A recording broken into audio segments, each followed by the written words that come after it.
আসসালামু আলাইকুম। আজকে আমি আপনাদেরকে এই ভিডিওতে দেখাবো কিভাবে এমপ্লয়ি রিপোর্টস বাইর করবেন। বিলের রিপোর্টস বাইর করার নিয়ম। আমরা গুগল ক্রোম ব্রাউজারটি ওপেন করলাম। ওপেন করার পর IBAS প্লাস প্লাসে ক্লিক করলাম। ক্লিক করার পর এই যে IBAS প্লাস প্লাস 2018-19 থেকে এখানে ক্লিক করলাম। এখানে ক্লিক করার পর আমরা এখানে ইউজার আইডি এবং পাসওয়ার্ড দেব। তারপর ক্যাপচারটি দিয়ে লগইনে ক্লিক করব। লগইনে ক্লিক করার পর এই যে আমরা আইডিতে প্রবেশ করে গেলাম। আইডিতে প্রবেশ করার পর আমরা এখন চলে যাব সরাসরি রিপোর্টস যে অপশনটি, এই যে আপনারা দেখতেছেন রিপোর্টস।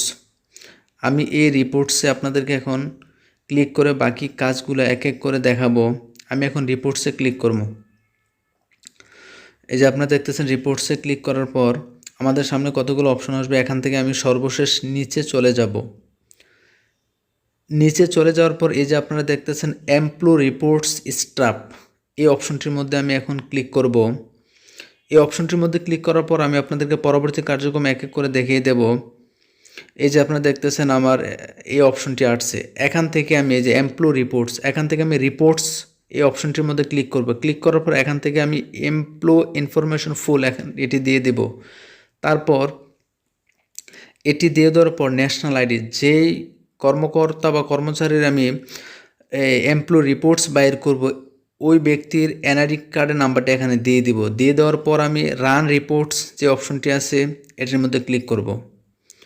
এটির মধ্যে ক্লিক করার পর আমার এমপ্লয়ি রিপোর্টস চলে আসবে। এই যে আপনারা দেখতেছেন আমার সামনে ওই ব্যক্তির সম্পূর্ণ তথ্য চলে আসছে।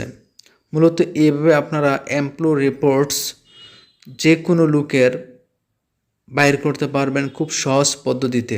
এখানে ওনার A to Z তথ্য এখানে দেওয়া আছে।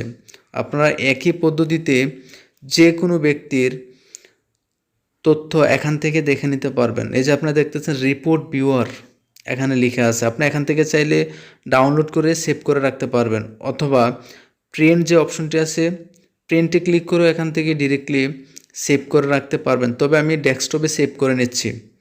এই যে আমি রিপোর্টস ভিউয়ার লিখে আছে, ফাইলের নাম যা আছে তাই, তারপর সেভ দিয়ে দিলাম। এই যে রিপোর্ট ভিউয়ার PDF, অর্থাৎ আমার ডকুমেন্টটি সেভ